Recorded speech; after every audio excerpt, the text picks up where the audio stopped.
Eu sou o padre Tiago Azevedo, lá da paróquia dos Santos Anjos, aqui no bairro do Leblon. E com muita alegria recebi esse convite para vir nessa tarde partilhar um pouco da palavra de Deus. Antes de tomar a palavra em si, eu quero dizer uma imagem que Deus me deu nessa semana através de uma pessoa. Há algum tempo atrás, o Papa Francisco disse que a igreja é um hospital de campanha. Eu não sei se você ouviu isso, talvez numa homilia ou num discurso o Papa falou isso. A igreja é um hospital de campanha. Você imagina no meio da guerra, aquele hospital, aquela cabana no acampamento militar, que é o hospital de campanha. A pessoa ficou ferida, tomou um tiro, vai para lá e é carregada, e depois que melhora, ela volta para a guerra, não é verdade? Os militares sabem cuidar dos militares feridos no meio da guerra. E essa semana uma pessoa disse assim: a igreja nem sempre sabe cuidar dos seus soldados. E aí, eu fiquei pensando naquilo. A pessoa falava num contexto, mas logo depois, a Laura, não sei se ela está aqui ainda, a Laura Beatriz me ligou, falou: padre, já era para a gente ter falado com o senhor e tal. E me chamou para vir pregar nesse encontro. E quando ela me disse que esse encontro era um momento de oração, de avivamento para servos. Eu percebi que era uma confirmação de Deus, e eu quero no início dessa tarde partilhar isso com você. Nesse momento, a igreja quer cuidar de você, que é soldado, que está lá fora, que está na guerra, está na batalha, que às vezes está ferido, está servindo, está no louvor, está no ministério, mas que está ferido. Eu quero dizer a você nesse momento, se em algum momento você se sentiu descuidado pela igreja, em algum momento você sentiu que a igreja não cuidava de você, você que é da artilharia, da infantaria, que está na linha de frente nessa batalha, que é antes de tudo uma batalha espiritual, nessa tarde a igreja te trouxe para o hospital de campanha. E hoje quem está sendo cuidado é você. Toma posse disso. Agora, se o soldado chega no hospital de campanha, dizendo assim: não precisa cuidar, está com a perna ferida. Não, eu consigo lutar, e não se deixa cuidar, infelizmente, o médico que está lá no hospital de campanha vai dizer assim: então vai. Você está ferido, você precisa de cuidado. Mas vai. E aí a gente precisa começar batendo no coração e dizendo assim: às vezes eu também não quero ser cuidado. Às vezes eu não me deixo cuidar, amém? Nessa tarde é momento de entrar no hospital de campanha e dizer para Deus assim: Senhor, eu preciso ser cuidado. Eu preciso do teu olhar. Eu preciso da tua graça, eu preciso do teu Espírito Santo sobre a minha vida também. E nessa tarde, o Senhor quis reservar para nós esse momento, esse cuidado também. Então hoje, se deixa cuidar por Deus, desde manhã. Eu sei que o encontro começou cedo e ainda amanhã vai ter uma segunda parte, mas nesse fim de semana, ou só hoje, se você vai poder vir só hoje, ou só amanhã, para quem vai vir só amanhã. Hoje, Deus quer cuidar de você. De você que está na batalha, que está no serviço, que está lutando. Você que está aí sofrendo muitas vezes. Por isso eu pedi que se cantasse essa música. Sozinho eu... Porque muitas vezes nós achamos que podemos sozinhos. Às vezes nós nos deixamos tocar por um espírito de autossuficiência. Então, a partir dessa primeira emoção, eu quero que você cante só esse pedaço. Eu quero amar, eu quero... Vá pensando nisso. E assume a tua fraqueza. Sozinho.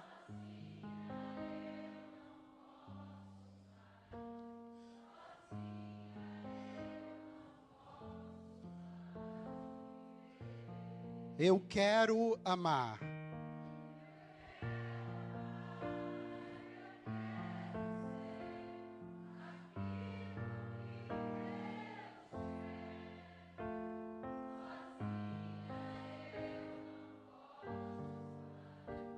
Sozinho.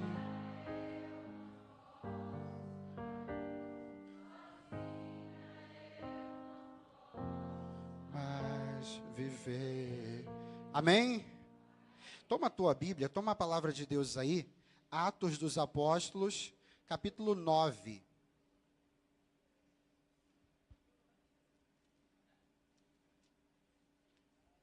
Atos 9.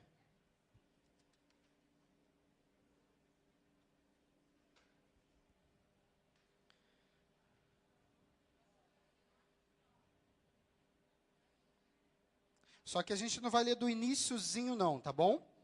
Atos 9, 10. Atos dos Apóstolos, capítulo 9, versículo 10.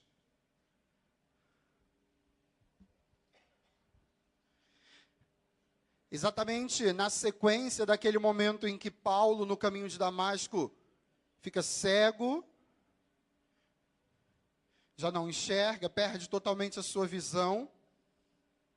E aí o versículo 10 vai nos dizer assim, Atos 9, 10. Se você não está com a Bíblia, abra bem seus ouvidos, se deixe tocar por essa palavra. Diz assim: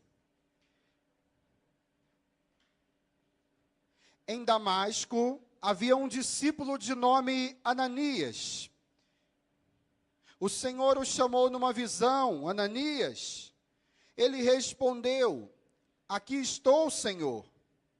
O Senhor lhe disse, levanta-te, vai à rua chamada direita e procura na casa de Judas por um homem de Tarso, chamado Saulo.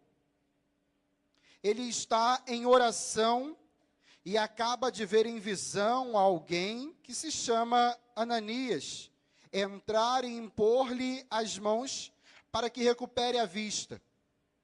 Ananias respondeu, Senhor, já ouvi muitos falarem desse homem e do mal que fez aos teus santos que estão em Jerusalém.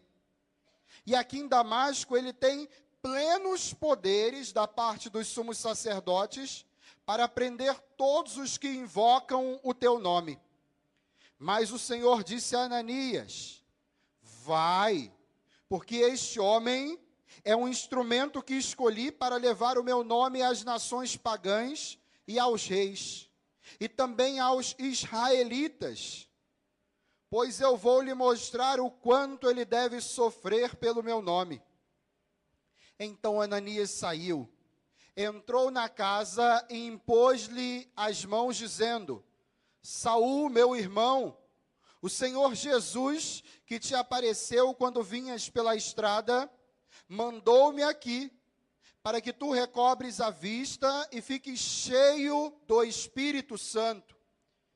Imediatamente, caíram dos olhos de Saulo, como que escamas, e ele recobrou a vista.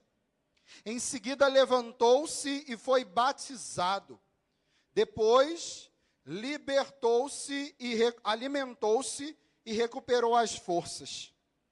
Saulo passou alguns dias com os discípulos que havia em Damasco, e logo começou a pregar nas sinagogas, afirmando que Jesus é o Filho de Deus. Os ouvintes ficavam perplexos e comentavam, não é este o homem que em Jerusalém perseguia com violência os que invocavam esse nome?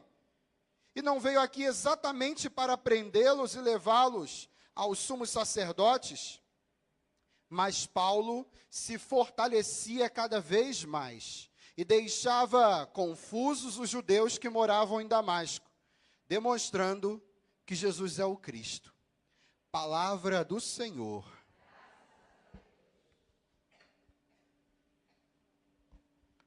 Meu irmão, minha irmã, nesse momento, não estou dizendo que você é como Saulo, mas muitas vezes, para fazer a sua obra acontecer na vida de uma pessoa, Deus precisa deixar essa pessoa chegar ao fundo do poço. Esses dias eu li uma frase que dizia assim: sempre que Deus quer fazer um homem grande, Deus o quebra em pedaços. Forte, não? Repita isso. Sempre que Deus quer fazer alguém grande, Deus o quebra em pedaços. Paremos e pensemos por um instante quem era Saulo, ou Saul, como a Bíblia diz. Um homem judeu, cumpridor da lei, praticante da Torá. Um homem que servia a religião dos judeus. E um homem que matava para que a lei se cumprisse a cada dia mais. Afinal de contas, o cristianismo nascente era uma seita aversa totalmente ao judaísmo.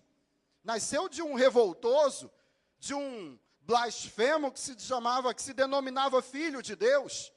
Então é preciso de fato que nós exterminemos essa religião nascente, esses loucos que estão aí e dizem que são apóstolos.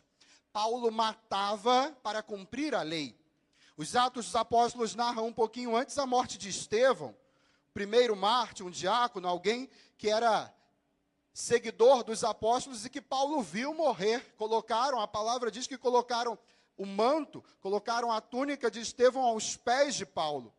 Ele ali também tomava parte sobre aquela morte também. Ele também assumia a responsabilidade. E Paulo está seguindo o caminho de Damasco.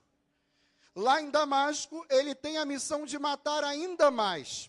De repente, ele cai do cavalo, diz a palavra de Deus, cai do cavalo, ele cai em si, e tem ali um diálogo, uma experiência com Jesus Cristo. Saulo, Saulo, por que tu me persegues? A partir daquele momento, Paulo fica cego por 3 dias. E aqui nós chegamos a esse momento da palavra. Deus chama Ananias, um cristão da região de Damasco, e diz a Ananias: Ananias, tu vai ao encontro de Saulo. Ele está cego, ele já teve uma visão de um homem que vai aparecer e vai lhe impor as mãos. Agora você por um instante para e se coloca no lugar de Ananias. Já ouviu falar de um homem chamado Saulo que está matando lá em Jerusalém? Já matou vários dos nossos irmãos. Ele agora está vindo para cá. E Ananias, quando conversa com Deus, ele faz questão de dar um detalhe. Em Jerusalém ele matava sem ter muitos poderes. Aqui em Damasco ele tem plenos poderes. Você imagina o banho de sangue que aconteceria em Damasco. Porque Paulo, com alguns poderes, já matava e perseguia. Com plenos poderes, meu irmão, não ia sobrar um em Damasco. Porque Paulo não fazia trabalho nenhum pela metade. Paulo, enfim, essa qualidade ele trouxe de lá para cá. Saulo fazia a obra completa e Paulo, idem. Agora você se coloca por um instante no lugar de Ananias. Ir na direção do leão que quer te devorar. Ir na direção daquele que matava os teus irmãos. Ir na direção daquele que vai contra tudo em que você acredita. Se colocou nessa situação? É isso que Deus tem feito com você ultimamente. Quantas vezes no teu ministério, na tua comunidade e no teu grupo de oração, Deus te coloca diante daqueles que estão contra você também? Nós hoje somos um pouco de Paulo e um pouco de Ananias nessa palavra. Somos nós hoje que Deus está quebrantando nesse final de semana, nos deixando talvez em pedaços, para que Ele possa reconstruir-nos a imagem e semelhança dEle, reconstruir-nos segundo a sua vontade e segundo os propósitos que Ele tem para o nosso ministério. Mas somos nós também, Ananias, cheios de medo para fazer a vontade de Deus, enviados aonde não queremos ir, chamados a uma obra que nem sempre nós queremos assumir. Agora veja você que Ananias obedece. Repita comigo assim: mesmo com medo, mesmo sem entender, eu preciso obedecer. Porque o meu Deus não erra. Quantas vezes na sua vida, no seu ministério, você não entendeu o que Deus queria, obedeceu no medo, obedeceu vacilando talvez, mas lá na frente você conseguiu perceber a obra que Deus queria fazer. Mesmo no seu medo, mesmo na sua fraqueza. A obra de Deus sempre dá certo. Me recordo agora do Papa Bento XVI, assim que foi eleito Papa, apareceu lá na sacada da Basílica de São Pedro e disse assim: alegra-me saber que Deus sabe trabalhar com instrumentos insuficientes. O maior conforto que nós precisamos ter em nossos corações, amados servos e servas, é reconhecer que Deus trabalha por meio da nossa fraqueza, apesar da nossa fraqueza. E veja você, quando um pedreiro está trabalhando, e a pá, ou a enxada, ou a colher está meia falha, você consegue perceber essa falha na obra também, não é verdade? Veja que Deus, ele consegue trabalhar com instrumentos insuficientes, e a obra dele é sempre perfeita. Nisso nós percebemos que mesmo nas nossas falhas, ele sempre acerta. Eu gosto de dizer isso. Mesmo nos nossos erros, Deus é capaz de acertar. E hoje, nós vemos Ananias cheio de medo, mas foi. Deus fez a obra acontecer, mesmo no medo de Ananias. Perceba você que Ananias entra no lugar em que Saulo estava. Ele diz: bom dia, boa tarde, boa noite. Olha, Saulo, desculpa incomodar, sei que o senhor está cego por um instante, sabe? Não estou aqui para zombar do senhor. Pensa se humanamente não era o momento. É tu que matava o ceguinho? Era tu o olho negro que estava querendo matar todo mundo? Ananias podia chegar ali e fazer chacota na vida de Paulo. Paulo estava onde? No fundo do poço. Para e pensa. Ele chega, em momento algum ele diz assim: olha, boa tarde, boa noite, desculpa incomodar, eu quero aqui. Ele chega, perceba isso. Olha a palavra e diz assim, a palavra diz que ele chegou, botou a mão. Ele não deu, assim, Paulo deve ter ficado igual a senhora, assim, opa, cego, né? Imagina, cego, chega um cara, bota a mão. Ananias fez só isso. Ele chegou, botou a mão, impôs a mão na cabeça de Paulo. Depois que ele botou a mão, aí é que ele começa. Ele devia, desculpa falar, ele devia estar tremendo igual vara verde. Vai que o homem volta a enxergar aqui agora, ele já deve estar bravo toda a vida, eu vou ser o primeiro que ele vai matar aqui. No mesmo instante, Ananias, volta lá na palavra, se você puder, pega aí a palavra mais uma vez, Atos 9. Isso.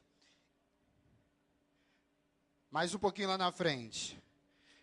Versículo 17. Então Ananias saiu, entrou na casa e impôs-lhe as mãos. Botou a mão na cabeça de Paulo e começou: Saul, meu irmão. Opa! Veja a transformação. Ele tinha acabado de dizer para Deus: Senhor, esse homem está matando. Esse homem matou um monte em Jerusalém, está vindo para cá com toda a autoridade para derramar sangue. Veja que ele acabou de lá atrás dizer quem era Saulo, e agora ele já chega botando a mão na cabeça e falando: Saul, meu irmão. Houve uma transformação profunda no coração de Ananias para ele dizer isso. Sabe por quê? Ele tomou a vontade de Deus como vontade dele também. Se Deus me mandou a Saulo, aquele Saulo, Deus já começou alguma coisa na vida dele. Perceba uma coisa, servo, serva, quando Deus te mandar num lugar, Ele já foi na frente. Quando Deus te mandar realizar uma obra, Ele já começou antes de você chegar. Você é só concretização da vontade da palavra de Deus. Deus não é um Deus covarde. O covarde é aquele que diz assim: olha, vai lá, que eu vou para cá. O nosso Deus, quando diz vai, Ele já foi. O nosso Deus, quando diz chega, Ele já chegou. A obra dele não começa em nós e não termina em nós. A obra de Deus começa e termina nele. Ela passa por nós. Guarda isso contigo hoje. Toda a obra de Deus começa e termina em Deus. Toda a obra que é de Deus começa e termina em Deus. Como instrumentos dele, ela vai passar em nós. Vai passar por meio de nós. Deus vai agir por meio de nós. Agora, imediatamente após a oração, caíram, veja isso, imediatamente caíram dos olhos de Saulo como que escamas e ele recobrou a vista. Em seguida, levantou-se e foi batizado. Depois, alimentou-se e recuperou as forças, porque ninguém é de ferro, né? Caíram as escamas, recebeu o Espírito Santo, foi batizado, alimentou-se e levantou-se. A partir dessa palavra de Paulo, dessa palavra dos Atos dos Apóstolos, que mostra-nos esse momento de ferida, esse momento de cegueira, esse momento em que Paulo está como que destroçado. Pediram-me para falar um pouco sobre as condições para receber o Espírito Santo. Sobretudo, na intercessão, a moção que Deus deu para esse encontro, para essa pregação, é principalmente para que nós possamos hoje perceber que nós somos servos. E principalmente, que nós precisamos a cada dia ser batizados no Espírito Santo. Sobretudo, nos momentos e nos dias difíceis. Hoje, eu estou falando principalmente para... Posso? Posso estar aqui? Ah, obrigado. Era para mim, né? Eu sabia, vocês são de Deus. A moção que Deus deu a esse encontro é que nós percebamos a cada dia a necessidade que temos de ser batizados no Espírito Santo. A cada dia de nossas vidas, pedir esse batismo no Espírito Santo. E eu quis, a partir dessa moção que Deus deu, partir não de um exemplo. Nós poderíamos hoje tomar um exemplo. Sei lá, falar de Maria, por exemplo. Nossa Senhora é a cheia de graça. É a mulher em quem o Espírito Santo de Deus realizou a obra completa e perfeita. Talvez seria mais fácil falar isso a partir de Maria. Mas hoje nós precisamos talvez descobrir homens e mulheres destroçados, que não são perfeitos, não são santos como Maria, mas que talvez, como eu disse, dentro de nós subsiste um pouco de Paulo e de Ananias. Quem de nós nunca se sentiu derrotado, como Paulo deve ter se sentido naquele dia? Quem de nós nunca se sentiu cego por não ter conseguido enxergar muito adiante? Quem de nós nunca se sentiu medroso igual Ananias? Essa palavra é forte, né? Medroso. Quem de nós nunca se sentiu com esse olhar julgador de Ananias, que não acredita na mudança dos outros? Ananias deve ter ido para lá, como eu disse, acreditando que aquele era um Saulo, quando chegou lá descobriu um outro. Mas quem de nós também nunca se descobriu como Paulo naquele dia? Batizado no Espírito Santo, fortalecido e renovado pela graça de Deus. Dentro das condições, e aí eu começo propriamente a pregação sobre o tema que me foi pedido, dentro das condições para nós recebermos também o Espírito Santo, para sermos batizados no Espírito Santo, está a humildade. Quem está anotando, eu sei que tem gente anotando aí, assume contigo humildade. Sem humildade não existe batismo no Espírito Santo. Sem humildade não existe Espírito Santo que consiga realizar obra alguma. Se nós estamos cheios de nós, cheios da nossa prepotência, cheios do nosso orgulho, cheios da nossa vaidade, o Espírito Santo simplesmente se retira, porque o que nós estamos dizendo para ele é: eu me basto. Sozinho, é o contrário do que nós cantamos. Sozinho Pois é, quando nós nos enchemos de orgulho, vaidade, soberba, prepotência, nós estamos dizendo ao Espírito Santo: sozinho eu posso. Sozinho eu posso. Não preciso do Espírito Santo, eu não preciso de ninguém. Sozinho eu posso. Humildade, repita. Sem isso não existe batismo no Espírito Santo. Reconhecer-se pequeno. E aí eu puxo Nossa Senhora. O poderoso fez em mim maravilhas, porque ele viu a pequenez, a humildade da sua serva. Foi por isso que Deus fez obras maravilhosas em Maria, porque percebeu nela a humildade. Posso voltar só um pouquinho no que eu falei? Sempre que Deus quer fazer um homem grande, eu disse que Deus o quebra em pedaços. Sabe por quê? Porque é quando nós estamos mais quebrados que nós somos mais humildes. Tem como Paulo, cego, talvez ali vivendo um momento ainda atordoado sobre o que tinha ouvido: Saulo, Saulo, por que me persegues? Numa terra estrangeira, ele não é de Damasco. Tem como ser mais humilde?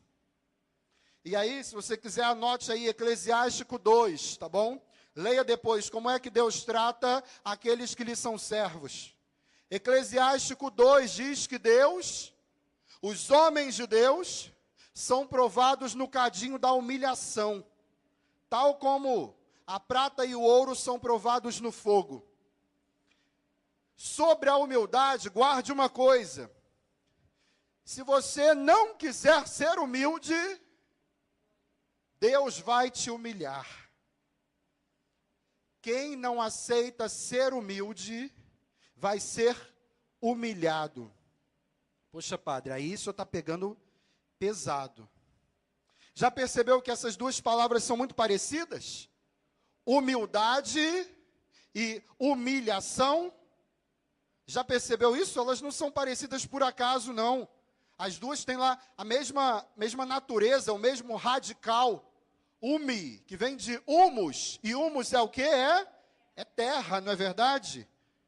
Exatamente. O humilde, o humilhado é aquele que está aqui, ó, embaixo, no chão, na terra.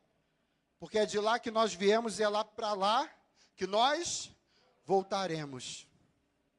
Quem não aceita a humildade como caminho, encontra o caminho da humilhação. Segunda condição para receber o batismo no Espírito Santo: a abertura de coração. Abertura de coração. Paulo, quando eu vi, vou assustar a senhora de novo. Paulo, quando sentiu aquela mão tocar a sua cabeça, cego, a primeira coisa que ele poderia ter feito era o quê? Opa! Né? Parece que ela dança assim, né? Opa, tira, sai quem é. Cai fora, vou orar por você. Vai orar nada, sai fora. Abertura de coração. Quem tem um coração fechado, não consegue receber a graça, não consegue receber o Espírito Santo, não consegue receber batismo no Espírito Santo. Porque o nosso Deus diz: eis que estou à porta e se alguém abrir, eu entrarei e cearei com ele e juntos faremos morada. Ele disse que eu estou à porta e ele não disse eu estou à porta e arrombo. Ele disse isso. O nosso Deus, ele para agir, ele precisa de abertura de coração. Segunda condição, abertura de... A primeira condição é a humildade. Sem essas duas coisas não dá. Deus não consegue agir, a obra não vai acontecer. Terceira condição, vida de oração. Pode pular essa já, né? Vida de oração. Humildade, abertura de coração, vida de oração. O servo que não tem vida de oração, o sacerdote que não tem vida de oração, o papa, o bispo, estou aqui falando para todo mundo, a começar por mim. é como saco vazio. E saco vazio não para em pé. São Paulo diz naquele cântico lindo da carta aos Coríntios, que é como símbolo que retine, não é verdade? Se não tiver amor, isso é quem não tem vida de oração. Meu irmão, minha irmã, desculpa a sinceridade, você pode pregar bem, você pode cantar bem, você pode ministrar bem, tocar bem, tudo. Tudo. E aqui não estou falando só de quem está na frente, não. Que aqui deve ter servos de grupo de oração, da acolhida, da intercessão, aquele pessoal que não está aqui na frente, que não aparece, mas que está aí servindo. Pode fazer tudo isso. Se não tiver vida de oração, tudo isso se torna muito vazio. Casca de ovo, linda por fora, sepulcros caiados, Jesus disse. Sepulcros caiados. Belos, enfeitados por fora, mas cheios de podridão dentro. Homem e mulher, servo e serva de Deus, sem vida de oração é vazio. Vazio, totalmente vazio. Primeira condição, segunda condição, terceira condição. E a vida de oração, sobretudo, porque alguém pode até orar por você. Mas se aqui, e aqui oração não é falar somente para fora, não. Se alguém impôs a mão e orou por você, e aqui no teu coração você já disse assim, não quero, não quero, não quero. Isso está um fechamento de coração, mas está também uma falta de vida de oração. Mas, padre, eu não sei rezar, eu não sei como é que fala, eu não sei orar em línguas, eu não sei nada disso. Se botaram a mão, estão orando por você, e você só diz assim, olha, eu quero.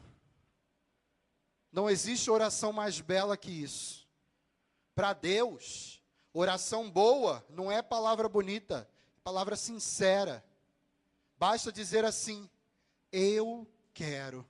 Nós vamos cantar isso no final, aquela... Basta querer para te ver outra vez. Basta querer. Se não tem isso, não dá. E agora, eu quero tomar aqui, de manhã, eu fui falar para um outro grupo sobre o ano do laicato. E eu estou aqui com leigos e leigas, consagrados, seja numa comunidade, numa nova comunidade, seja aqueles que estão no serviço da vida de oração. Vocês sabem qual é o lema do ano do laicato? Diz assim, olha, vós sois o sal da terra e a luz do... Sal da terra e luz do mundo, Mateus 5,13.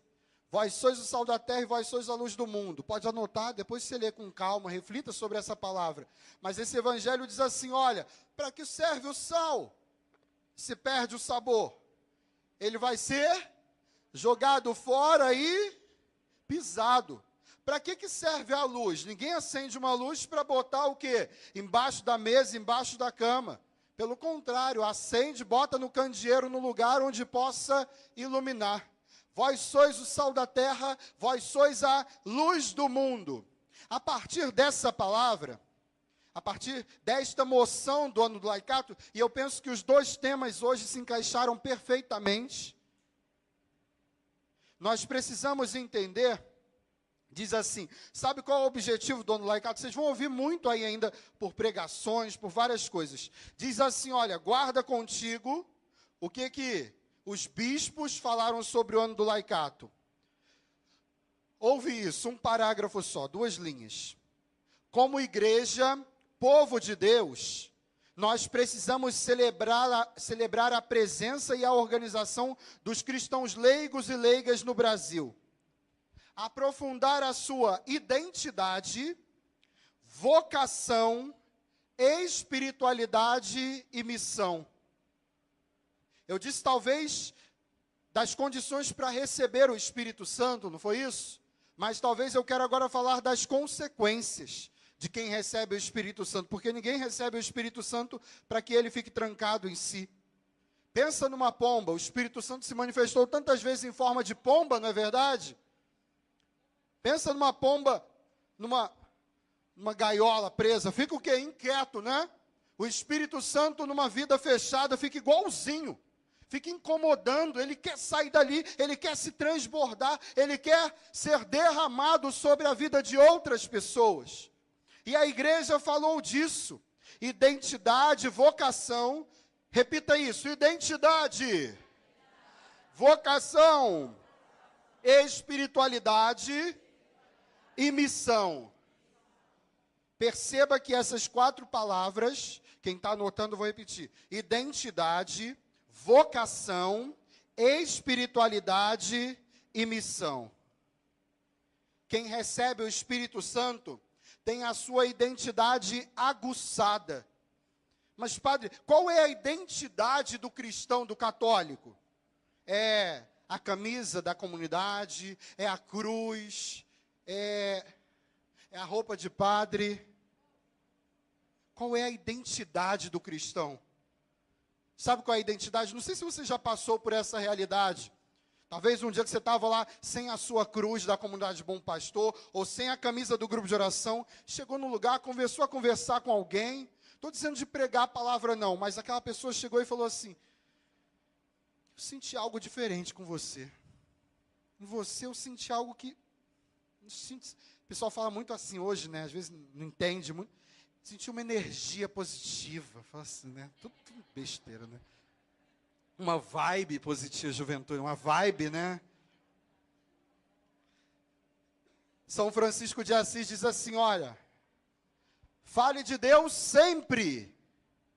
Se preciso for, use palavras. Testemunho. Qual é a identidade do cristão? Testemunho. Quem está cheio do Espírito Santo, dá testemunho. E aí, não é só pregar. Não é isso. Isso é consequência. Testemunho. Lembra que eu falei agora há pouco? Se eu te disse que Deus te manda numa missão, Ele chega primeiro. Quando você chegar num lugar, meu irmão, é Deus que chegou. E aqui não é sendo radical, você está muito radical. Onde você chegar, Deus chegou. Onde eu estiver, Ele está.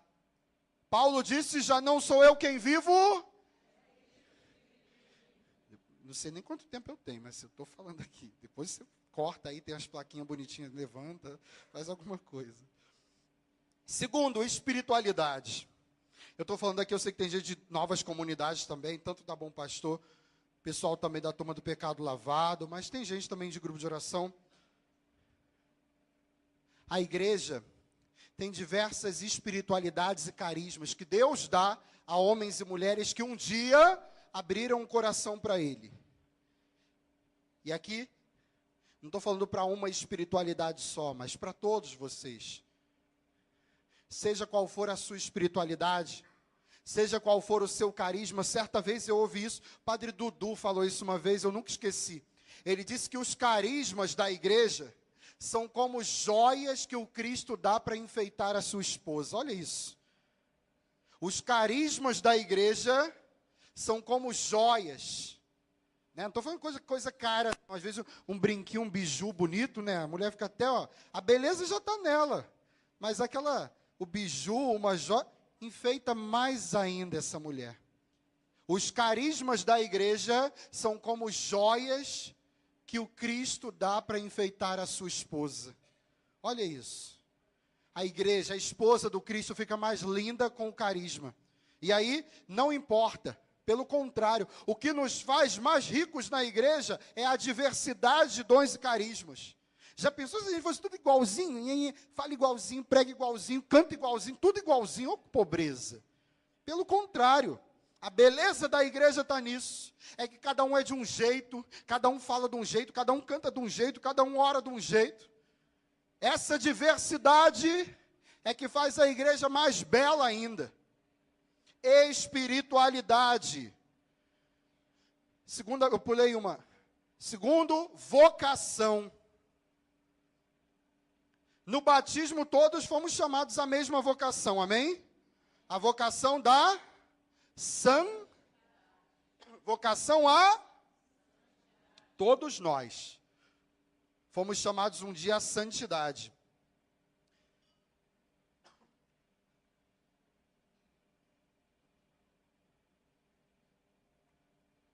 Desculpa. Todos nós fomos chamados um dia à santidade. E aí, a partir desse chamado que Deus nos fez a todos, Ele chama um ao sacerdócio, a vida matrimonial, a vida consagrada, a vida religiosa. Mas se a primeira vocação não se realizar, as outras não estarão bem realizadas. Se ser padre não me faz ser mais santo, algo não está bem. Se ser consagrado numa nova comunidade, seja na Bom Pastor, seja na Turma do Pecado Lavado, seja em outro, se estar consagrado não me faz ser mais santo, algo não está bem. Se estar caminhando no meu grupo de oração não me faz ser mais santo, algo não está indo bem. Deu para entender isso? Chamado a vocação.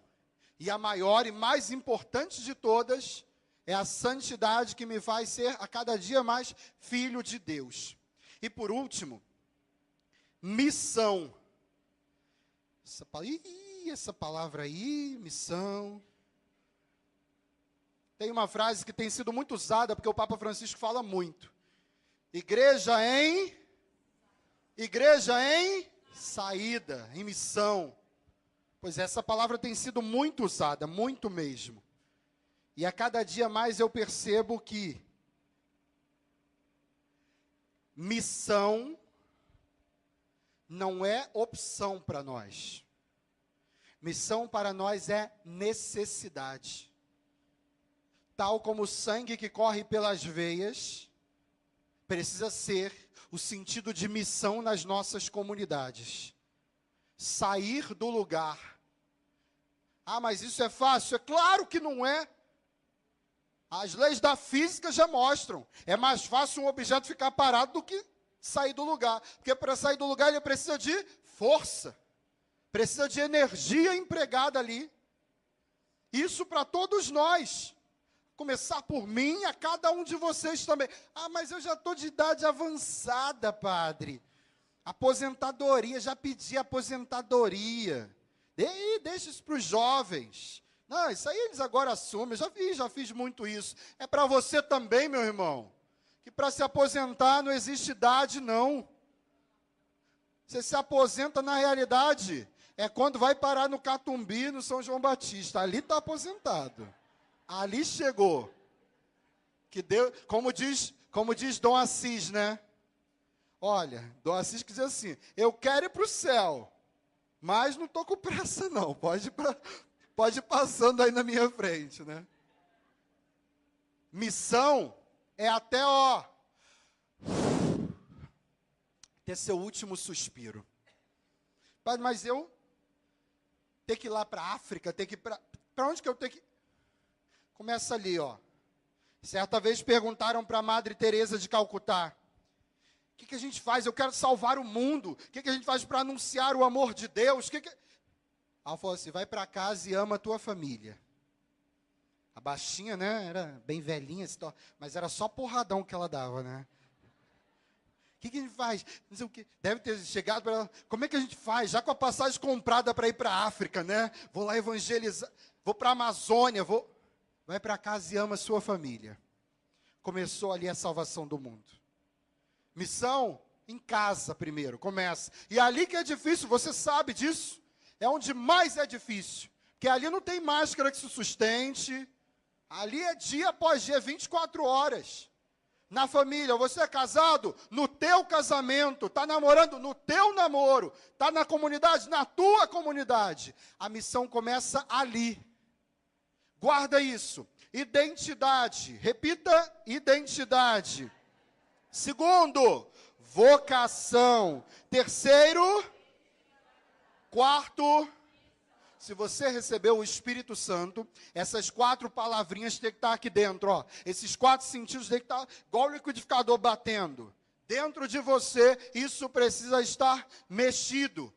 Porque Paulo, depois que Ananias orou por ele, depois que Ananias impôs as mãos, depois que as escamas caíram dos seus olhos, a palavra diz que ele imediatamente se levantou, se alimentou, recuperou as forças e saiu para anunciar Logo em seguida, vocês imaginam, e aí eu volto só um pouquinho na palavra, os judeus ficaram maluquinhos.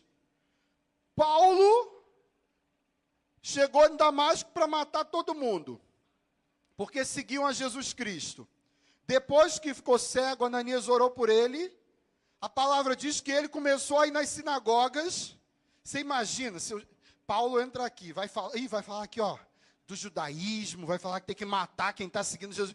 Paulo pega os microfones, não existia microfone, né? Chega na sinagoga e fala assim, Jesus Cristo é o Senhor, Ele é o Messias, Ele é o... Você imagina isso? Eles deviam ficar maluquinhos, meu, o que esse doido está falando aí? Pirou, tá maluquinho, não fala mais nada com nada. Foi isso que aconteceu em Damasco, porque Deus transformou a vida de Saulo. Ele teve um encontro verdadeiro com Jesus Cristo. Ele foi batizado no Espírito Santo. Depois daquilo, mudou tudo. Todas as certezas que Paulo tinha foram transformadas por Deus. Tudo o que ele sabia, tudo o que ele achava que sabia, ele mesmo vai escrever depois, considerei tudo como esterco, para ter somente a Jesus Cristo e receber com ele a herança da vida eterna.